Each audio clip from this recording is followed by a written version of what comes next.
Lord, I just thank you for all these students.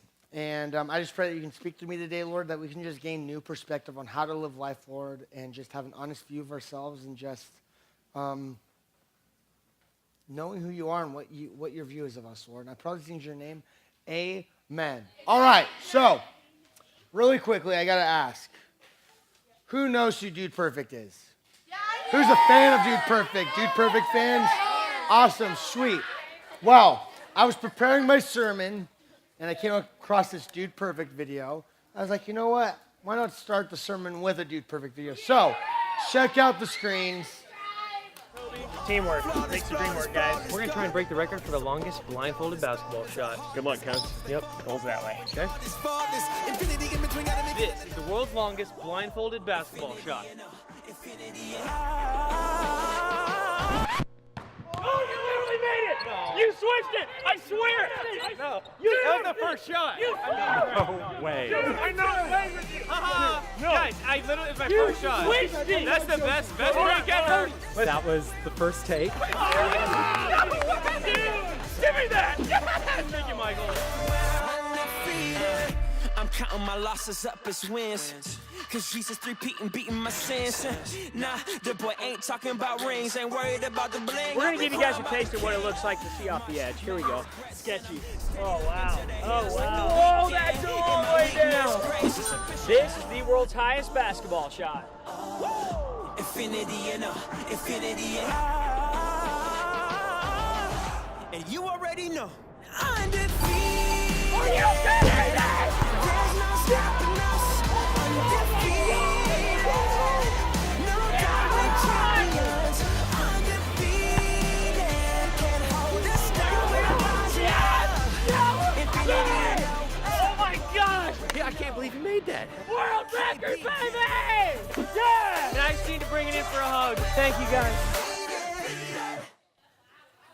What a great video. The fact that they were breaking world records and they were able to make shots like that. Now, again, I know with Dude Perfect, they do, it is their life. They practice it. They're doing trick shots over and over and over again until they make it. And that's all that they do. And it's amazing to see the things that they do. And I have huge respect for what Dude Perfect does, and I love what they do. In fact, you 8th grade guys, you guys may remember last year we had our Dude Perfect Video Awards. Yeah, we actually had Dude Perfect open up the video awards for us and make a little intro message for us, which was awesome. But I have huge respect for what they do. In fact, I remember this one time where I was with my friends Kyle and Seth, and it was right after tea now, and we were hanging out up in the church offices, and we had water bottles. And naturally, when you have water bottles, you tend to what? Water bottle trick shot. Water bottle flips. You tend to flip them. So we started going all over the place, and we were flipping them left and right and everything. We were like, oh, there's an hourglass. Let's see who can make it on there. Oh, there's a bookshelf. Let's see who can make it on the bookshelf first. And we find these random spots that were like really small. It's like going, okay, there's a very little chance you don't have room for error. Let's see who can be the first one to make it. And then finally, we were just having fun, and we were like, you know what, guys? Let's just see if we can take this to the next level. And let's see if we can do a trick shot on a moving target of some sort. And so we attempted this, and this is the video that we got. Bro, what? Are you joking me? Use a coaster. Hey, I got you, man. I'm on a new level. I'm on a new level. Thank you. You're welcome. Yeah. Crazy.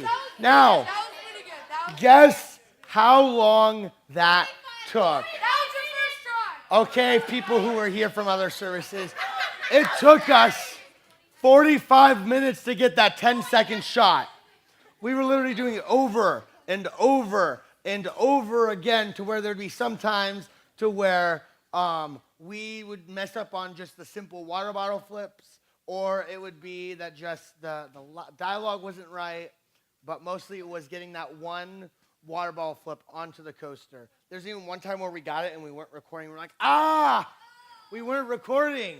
So it's just one of those things where we did over and over and over again. And so I understand a little bit about, hey, the time and effort that Dude Perfect puts into their videos. But I need to ask, what what is it that attracts us to stuff like that? What is it that makes us huge fans of Dude Perfect, of other people who attempt trick shots? Or what is it when we try and like do crazy trick shots? What is it that attracts us to that? What is it that makes us want to try and do our own trick shot videos? And I think the big thing is that it's attempting something unlikely. Attempting something that is like there's no way that they can make this. I thought that was so crazy, this world record edition video, where there was that one shot where it was the blindfolded longest three-point shot. He's literally across the court blindfolded, and he throws the ball, and again, he makes it on the first take, but they don't believe him. And I love that moment. They're like, bro, you made it. You mean? He's like, stop messing with me. Stop messing with me. There's no way that I made it. There's no way. I'm blindfolded. All right, guys, very funny. Ha-ha. I'm like, no, you made it on the first take. And just minds being blown with something like that, just attempting something and being able to do that. And so today, we're going to be reading a story in Judges. It's going to be a story that maybe you haven't read in Sunday school before, in Judges, and we're going to see just in the type of unlikely ways that God works. And I think from this story, there are two great reminders that we can get from that. So, turn to Judges chapter 3 with me. Verse 12 is where we will be at. Judges chapter 3, verse 12. It's in the Old Testament. If you have trouble finding it, God luckily gave you a table of contents. If you still have trouble finding it, luckily God gave you friends. Beyond that, I don't know what to tell you. That really stinks. I guess you're just on your own. Judges 3:12. Chapter 3, verse 12. All right. You guys all there? I'll give you guys another second. Verse 12. Judges 3:12. If you have trouble, if you're like, what'd you say again, Scott? Look at the top of your note sheet. The whole section that we're reading is at the very top of your note sheet. All right. Judges chapter 3, verse 12. And it says, again, the Israelites did evil in the eyes of the Lord, and because they did this evil, the Lord gave Eglon, king of Moab, power over Israel, getting the Ammonites and Amalekites to join him. Eglon came and attacked Israel, and they took possession of the city of palms. The Israelites were subject to Eglon, king of Moab, for 18 years. So, this is the beginning of our story right here. We have Israel. Israel, who's known as God's people, God's chosen people. They are following God. But here's the thing. In the book of Judges, we have this cycle that often happens where they're following God, and then they start disobeying God, and then God's like, oh, that's how it's going to be. All right. And then there's some sort of army, some sort of ruler who comes and overtakes them and rules over them for a period of time before they're like, God, we're so sorry. We're so stupid. And it's like, all right, you guys realize you're stupid. And then he helps them in some way, shape, or form. All right. And they get out of freedom, and then they repeat that process all over again. It's literally, that's the whole book of Judges. I kid you not. Okay. If you read through it, you're going to see they're free, they're following God, they disobey God, they get taken over, they're sorry, God saves them. No, I'm not kidding. That's the story. I'm not kidding. No joke. You might as well not bother. I literally just gave you guys the whole story. But this is what we have right here. Israel doing evil. And there's this king named Eglon who overtakes them. Now, yeah, it's a funny name. Now, here's the thing that's going to say about Eglon. Eglon is a very, very big man. It's going to actually say that he's a very fat man in the Bible. That's Bible right there. It's going to say he's very fat. Now, does Eglon sound like the type of name of someone who's like 500 pounds and who waddles around? Yeah. Waddles around. That's Eglon. It's going to say later on, but we have Eglon who overtakes them. So they're overtaken. This is just the beginning of the story. Let's continue to see what happens, all right? Again, the Israelites cried out to the Lord, and he gave them a deliverer. Ehud, a left-handed man, the son of Gera, the Benjamite, the Israelites sent him with tribute to Eglon, king of Moab. Now Ehud had made a double-edged sword about a cubit long, which he strapped to his right thigh under his clothing. You know what? I'm going to pause right there really quickly. So, the Israelites. We can get into that another time. I don't have too much time to explain that. But I will explain what we have right here. Benjamites is one of the tribes of Israel, by the way. So, Israel cries out. As typical, I said that's literally what happens in the story. And God raises a man named who? Who does he name? It's right in your Bibles. Ehud. Now, what does it say about Ehud? He was left-handed. Why would they say that he's left-handed? That's not right-handed. Because he's not. Because normal. why? He's not right. Like you? It's not normal. It's not normal. And anytime you see something in the Bible, know that it's in there for a reason. It's important. It's important if it's in the Bible. But it's not normal. You hit it right in the button. All right? It is not normal. Back then, I'm gonna explain. The society was a complete right-handed society back then. In fact, really quickly, left-handed people. Who's left-handed in here? Awesome. Sweet. All right. Back then, if you were left-handed, it was considered a physical flaw. That was considered a physical defect, and there would be, you're horrible, you're not normal, so we're going to train you to be normal, and we're going to train you to be right-handed. No left-handed people. So, So, the fact that we have Ehud, a fully grown man, who's left-handed in this society, we see right now the first reminder is that God uses unlikely people. God uses unlikely people. He used someone in the society who is away from the norm. It's like, God, why would you use someone who's left-handed? Why? Well, we're going to find out why, okay? We're going to find out why he uses a left-handed person. Again, we go, now Ehud had made a double-edged sword with about a cubit long, which he strapped to his right thigh under his clothing. He presented the tribute to Eglon, king of Moab, who was a very fat man. After Ehud has presented the tribute, he sent on their way those who had carried it.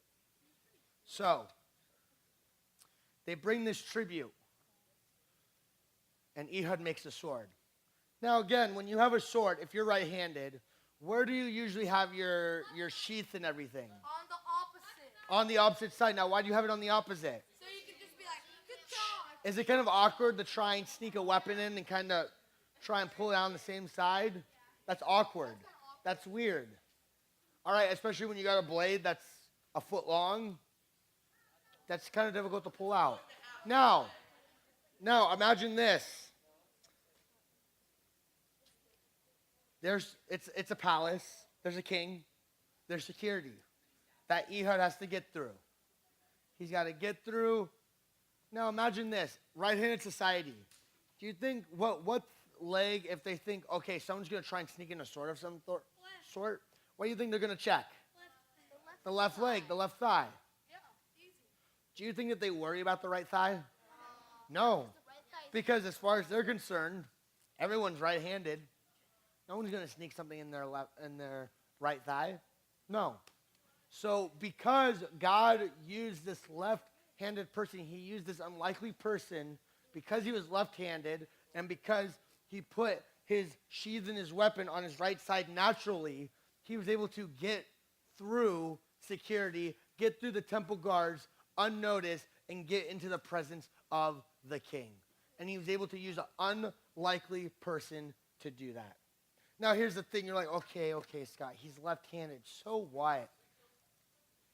It's not like God uses unlikely people all the time. Yeah, that's what God does the whole time throughout the Bible. In fact, really quickly, if you guys were to think of Bible heroes, people in the Bible that you're like, oh, these are the best of the best, who would you think of? Give me names. Don't scream it out. Raise your hands. Okay. God. Okay, other than God. Okay, humans. And not holy. Shh. What? Moses. Don't scream out. Noah. John. David. Elijah.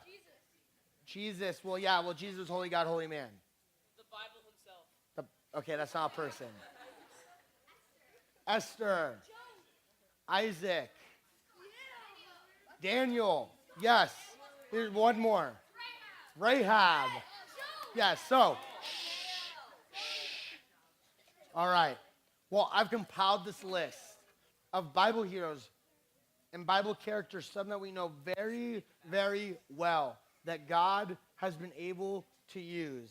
And you may be surprised when looking at the amazing things that they've done, the flaws that they have. So, here's a list, okay? Abraham was old. Elijah, the prophet, he was suicidal. Joseph was abused. Job went bankrupt. Moses had a speech impediment, and he was a murderer. All right, Gideon was afraid. Samson struggled with lust and anger. Rahab was a prostitute. The Samaritan woman was divorced. Noah was a drunk. Jeremiah was considered too young. Jacob was a deceiver. David was an adulterer and a murderer. Excuse me, you wanna share with the rest of the group your side conversation? Okay, awesome, sweet, thank you. All right, I will call people out. So, all right, Jonah, he ran from God. Peter denied Christ 3 times. All the disciples, the 12 disciples, okay? The 12 disciples, they were fishermen and tax collectors, an unlikely bunch. But at the same time, here's the big thing. They all argued all the time over who was the greatest disciple out of all of them. Paul, we know Paul. He's the one who wrote most of the New Testament. Well, you know what? He would be considered a modern-day terrorist because of what he did. The mass genocide on Christians, he would be considered a terrorist. And Barnabas was known for compromising the gospel. We look at these people who did amazing things for God, and we see that they're humans just like us who made mistakes. They had their flaws, and yet they were still able to do amazing things for God. God uses unlikely people. That's what he's all about, and we see that with Ehud right here, using a left-handed person. But the story doesn't end here. Let's see what happens, all right? Continuing on, and it says, but on reaching the stone images near Gilgal, he himself went back to Eglon and said, Your Majesty, I have a secret message for you. The king said to his attendants, Leave us. And they all left. Ehud then approached him while he was sitting alone in the upper room of his palace and said, I have a message from God for you. As the king rose from his seat, Ehud reached with his left hand, drew the sword from his right thigh, and plunged it into the king's belly. Even the handle sank in after the blade, and his bowels discharged. Ehud did not pull the sword out, and the fat closed in over it. Then Ehud went out to the porch. He shut the doors of the upper room behind him and locked them. All right, so let me break this down. Because I feel like when I'm reading this, I feel like I'm in a movie theater watching an action movie. Who loves action movies? Awesome, sweet. You know that scene near the end? You've got the main character, and he's getting suited up. He's ready to go. He's like, this is a do-or-die mission. I may die on this mission. And he sneaks into the enemy fortress. He's like, you know what? I'm going to sneak in, and I'm going to take out the head honcho. We see that right here. And he gets to that point where he's about to say that one line. You guys know that moment where they say that awesome one line? You're like, that's so cool. I wish I would have thought of that. Well, that's what we have right here. He gets to the king. He's like, I have a secret message for you. I have a message from God. And it's my sword. Dodge! And he stabs him. With his left hand. But, yes, it was with his left hand. Sorry, I'm right-handed. But, bring it in. But something unexpected happens. No, it's not even that. He stabs them, and I'm going to reread this section.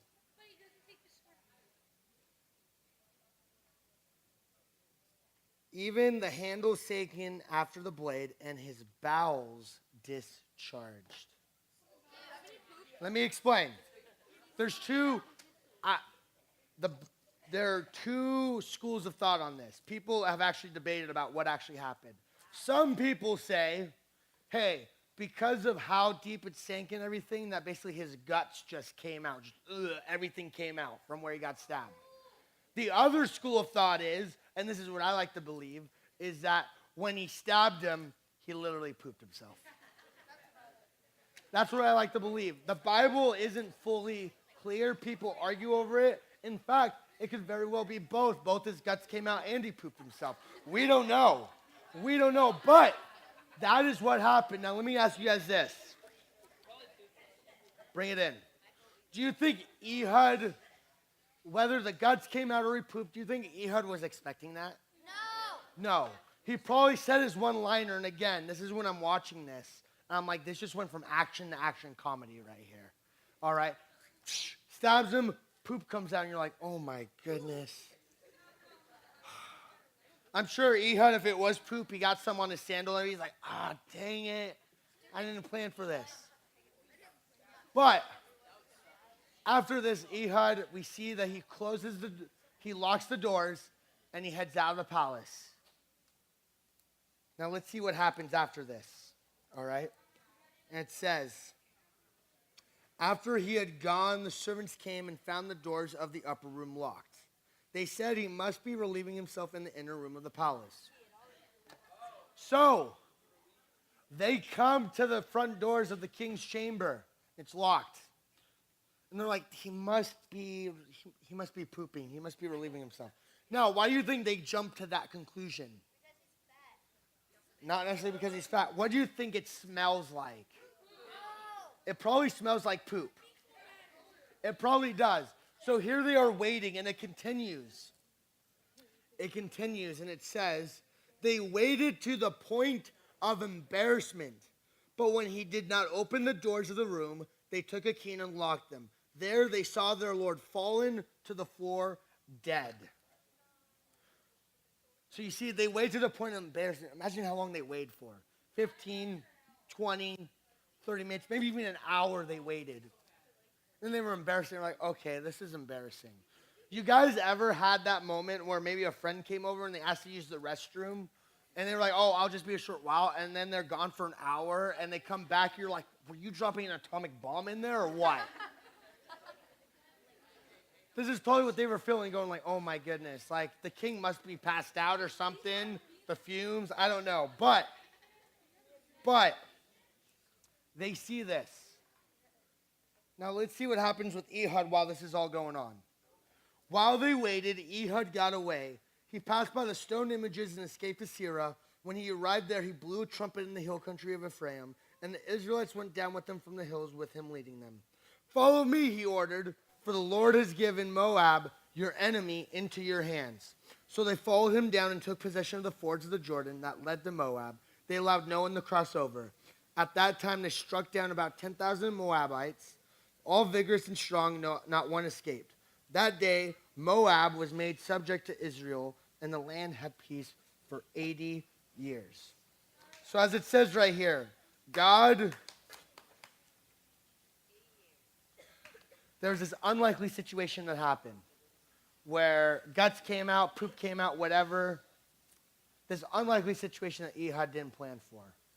And yet God was able to use this to allow Ehud to have enough time to escape and get the armies. And we learn here that God uses unlikely situations. God uses unlikely situations. He uses unlikely situations. With Ehud, imagine if this didn't happen. Imagine if guts didn't come out or if he didn't poop himself. And the servants just came in right away and they found him dead. They probably would have been able to sound the alarms, been able to capture Ehud before he escaped. Or maybe if Ehud was escaping and they were trying to get their armies to do a surprise attack, the armies could have been warned before so that they were prepared for the attack. But you see, because this unlikely situation happened, God was able to use this to allow Ehud the time to escape, to get the armies, and to take back their land, and to accomplish his plans. We see that right here. And here's the thing. When it comes to our lives, there's unlikely situations in our life too that God will want to use. And I'm going to explain that a little bit more. But we see all this. There's going to be unexpected situations, and God can use those. And ultimately, looking at this story, we get the happy ending. Everything's awesome. God was able to do this stuff. There's one thing that ultimately I want you guys to understand. And if there's anything you take away from this message, it's this right here, all right? I want you guys to understand that God wants to use you and your situations to accomplish his plans. God wants to use you and your situations to accomplish his plans. We see that in this story right here, how God used Ehud, an unlikely person, and he used an unlikely situation to be able to accomplish the plans that he wanted to do, to free Israel. All right? Now you may be saying again, but Scott, Ehud was just a left-handed man. This situation is literally just a guy pooping himself or guts coming out, whatever you want to think. What? God's not going to be able to use my situation. You may be thinking, Scott, God doesn't want to use me. He doesn't want to use me whatsoever. He doesn't, you know what? If people knew the stuff that I've been through, God knows what I've been through. He knows the things that I've done. He knows the things that I've gone through. He can't use that. I'm too broken. There's too much messiness in my life. It's just a bunch of junk. I have too many flaws.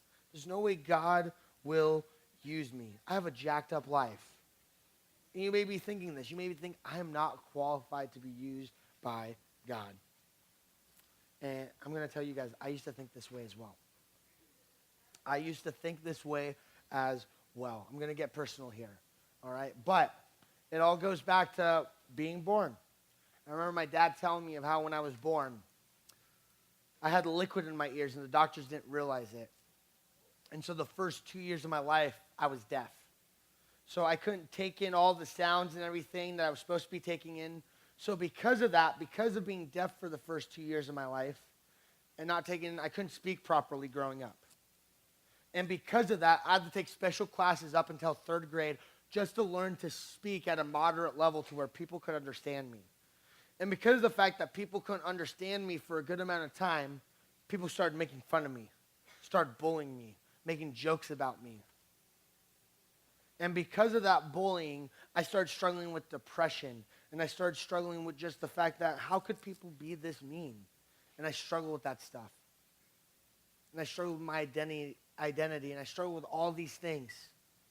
And because of that, I felt like I couldn't be used by God. I felt like, God, there's nothing that you can possibly do through this. Later on, down the road, I remember in high school, my parents sitting us down and saying, things are going to be different. We're getting a divorce. And I remember a few weeks later, my mom coming out of the closet and saying, Scott, I'm gay.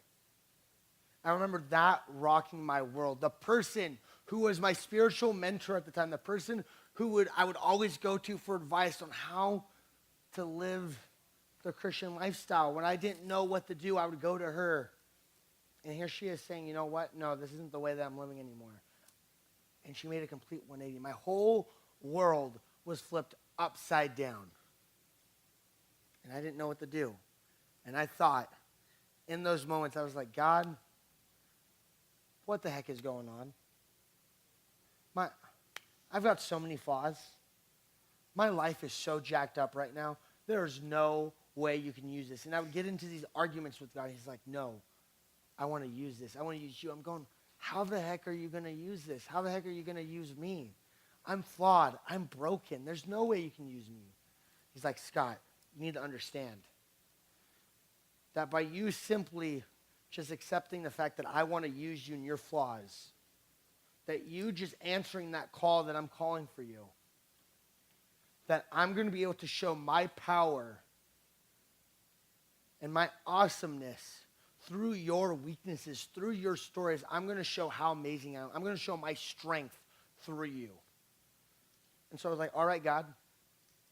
And so I started doing my best to live for him and take whatever opportunities. And this led to 6 months later, summer camp for my senior year of high school. And I got voted by my peers to speak in front of them and to share my story of what I had gone through.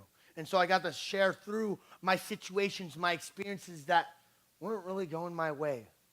But because of that, I was able to speak in the students' lives. And because of that, me taking that chance, taking that opportunity, listening to God's call, and being obedient with that, that led me down this path in ministry to where I am today, to where I'm able to speak to you guys right now, to where I'm constantly able to speak and pour in the students' lives and to speak on this platform because I simply answered the call because I realized, you know what? God wants to use me. He wants to use me, whether I have weaknesses and flaws. He wants to use my situations, no matter how bad they are. He wants to use them to accomplish his plans. And he wants to use you as well. All right? He wants to use it all. And now you may be thinking again, like, well, my situation sucks. It's like, yeah, I get that. Bullying sucks. Gossip, when you're the topic of it, sucks. Going through the death of a loved one through cancer or some other disease or sickness, that sucks. Parents getting divorced, that sucks. Siblings being annoying, that sucks. There's different scenarios that suck. But here's the thing. God wants to use those. And he's like, you just need to allow me. All right? They're going to stink. But again, he's going to show his power and love through that if you allow it. You need to remember is that you may say, I'm not qualified. He didn't call the qualified. He qualified the called. And so with that, just one last thing before I get into my challenge that I want you guys to understand, all right, is that there's these two truths that we battle with because of these situations that we go in our lives and because we have these flaws and we're aware of some of these flaws, is that there's these two truths that we have in our lives. We have the truth of what society says we are. And it's truth. It is. There may be people, I've done certain things in my life and, people rub that in my face sometimes because of the certain mistakes I made. Yeah. And society is going to put labels on you and is going to say things about you, and they're true. But here's the thing. On the other end, you have a different truth. That's God's truth. God's saying that I want to use you. I love you. I care about you. I'm going to do amazing things through you. That other part of what the society says about you, it's true. But I want you to focus on what I say you are. And that's what we need to decide. We're at this fork in the road where we have to decide, are we going to listen to what the world says, what society's view and truth of us is? Or are we going to listen to what God's view of us is, what that truth is, and be obedient to that and respond to that? Are we going to live in that way? Are we going to live by God's view of us, or are we going to live by the world's view? And we need to make that decision. And when we can make that decision, we can allow God to work through us. He's able to do amazing things. It says in Romans 8:28, we know that in all things God works for the good of those who love him, who have been called according to his purpose. So with that, what do we do now? Where do we go from here? Well, again, we all have different baggage in our lives. There's different things that we've gone through. There's things that we've gone through 5 years ago, 3 years ago, 2 years ago, 6 months ago. Last month, we're in it right now. There's different baggage that we have in our life. Different things that we're dealing with. We have flaws as human beings. The thing that I love about Ehud is that he didn't run away from this situation. He took it head on. And I love how the Bible explains that when God raised Ehud, when he gave him the courage to go and do this, it didn't say that he raised up a flawed person. It said that he raised up a deliverer named Ehud. And so with that, your challenge is to take a look at your life and ask yourself, are you facing your problems or running from them? Because again, we all have different situations and problems that we deal with. And that comes to the core of if we're going to be able to be used by God. Are we running away from those problems or are we facing them? Are you deciding when you come to Tino and you come in small groups and you're like, you know what, I'm not going to really share. People don't need to know about my life, don't need to know about my baggage. They don't need to know that stuff. That's personal stuff. That's my stuff. I don't need to bring that out. I'm just going to bury that in, dig it deep in, and just not talk about, forget about it. It never happened. I'm just going to act like it's nothing. Or are you going to face it and go, you know what? I'm going to go to God. God, I don't understand this. I'm praying to you right now. Seek wise counsel. Talk to your small group leaders. I'm going through this situation right now. It's difficult. Are you going to talk through it? Open up about it. Let people know, hey, I'm flawed. I have problems in my life. This is what's going on. It's messy. Are you going to face it or are you going to run away from it? All right? We all have different problems. We all have different messy lives. And we need to be willing to face it and have that courage so that God can work through us and do amazing things to us. Because I guarantee you that if you face your problems, if you face them head on, and you open up about it, and you allow God to work through you and through those problems, God will do amazing things through you. Lord, again, I just thank you for all these students, and I just pray that we can answer that challenge, Lord. I know that there's some of us in here who are going through a lot. We're going through difficult situations, Lord, whether it's loved ones who are dying, families getting divorced, being bullied at school or other drama at school, gossip, Lord. Whatever it is, whatever our situation is, Lord, I pray that we can face those, that we can be honest about them with those around us, and that we can face those situations and have that courage so that you can work through us, Lord. We can remember that you want to use us in our situations for you, Lord. We thank you so much for who you are and everything you do. We probably thank you in your name. Amen.